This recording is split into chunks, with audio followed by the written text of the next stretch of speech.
रात के अंधेरे में एक कमरा, हल्की नीली रोशनी में एक युवक अपने मोबाइल की स्क्रीन पर घूर रहा था।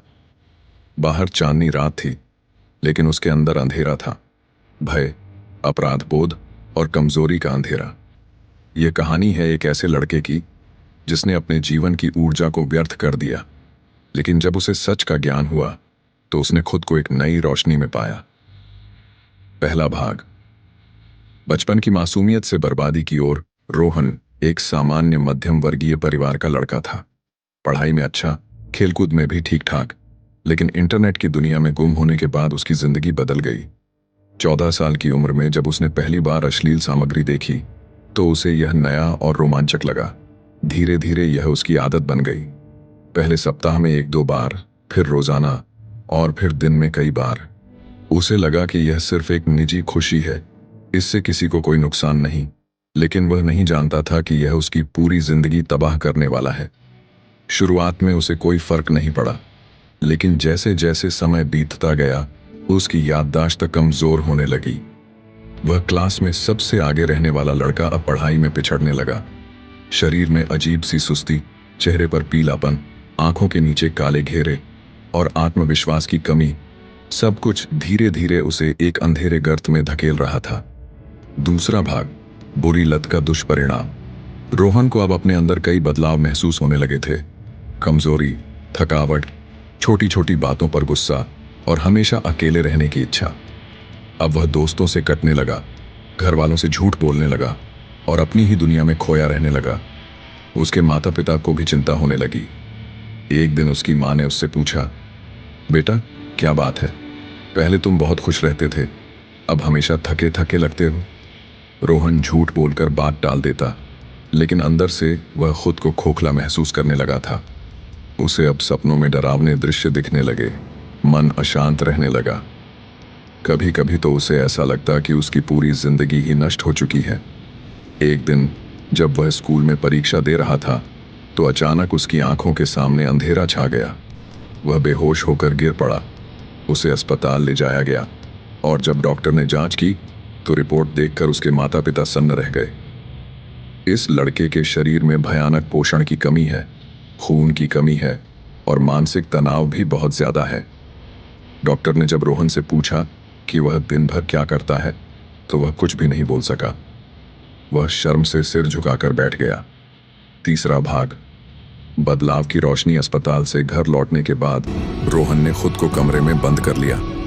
वह शीशे के सामने खड़ा होकर खुद से ही सवाल करने लगा, मैं क्या कर रहा हूं?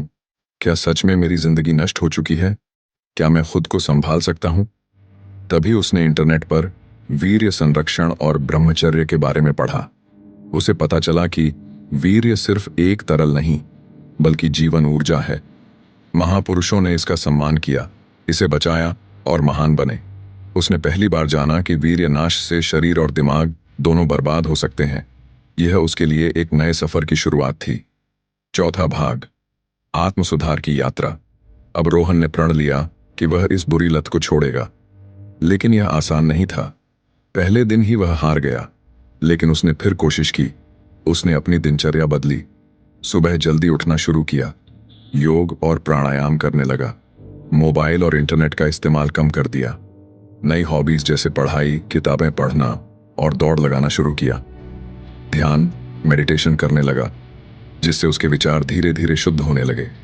पौष्टिक भोजन खाने लगा, दूध, बादाम, फल और हरी सब्जियां। रात को जल्दी सोने की आदत डाल ली। धीरे धीरे उसका आत्मविश्वास वापस आने लगा। शरीर में नई ऊर्जा महसूस होने लगी। उसकी आंखों की चमक लौट आई। पहले जहां वह एक लड़की से बात करने में भी घबराता था, अब उसकी सोच और बातचीत में आत्मविश्वास झलकने लगा। कुछ महीनों बाद उसकी परीक्षा के नतीजे आए। वह फिर से अव्वल आया था। अब उसके माता पिता भी खुश थे, लेकिन असली खुशी उसे खुद को देखकर हो रही थी। वह अब पहले से कहीं ज्यादा मजबूत महसूस कर रहा था, शारीरिक और मानसिक रूप से। अंतिम भाग। एक नई जिंदगी की शुरुआत। अब रोहन एक नए इंसान में बदल चुका था। उसने यह भी समझ लिया था कि वीर्य नाश सिर्फ शारीरिक नहीं, बल्कि मानसिक और आत्मिक गिरावट का कारण बनता है। उसने निश्चय कर लिया था कि अब वह अपनी ऊर्जा व्यर्थ नहीं करेगा। एक दिन उसके दोस्त ने पूछा, तूने यह बदलाव कैसे किया? रोहन मुस्कुराया और बोला, वीर्य नाश, जिंदगी नाश। अगर तुम्हें जीवन में कुछ बड़ा करना है तो सबसे पहले अपनी ऊर्जा को संभालो, शरीर और दिमाग को मजबूत बनाओ, और फिर देखो जिंदगी कैसे बदलती है। आज वह न सिर्फ अपने जीवन में सफल था, बल्कि अपने दोस्तों को भी सही मार्ग दिखाने में मदद कर रहा था। सीख, यह कहानी उन लाखों युवाओं के लिए एक सीख है जो अनजाने में अपनी सबसे मूल्यवान शक्ति को नष्ट कर रहे हैं। वीर्यनाश सिर्फ एक शारीरिक क्रिया नहीं, बल्कि आत्मनाश है। लेकिन अगर कोई इसे रोककर आत्मसंयम को अपनाता है तो वह खुद को नई ऊंचाइयों तक पहुंचा सकता है। तो अब फैसला तुम्हारे हाथ में है। तुम जिंदगी संवारना चाहते हो या उसे बर्बाद करना?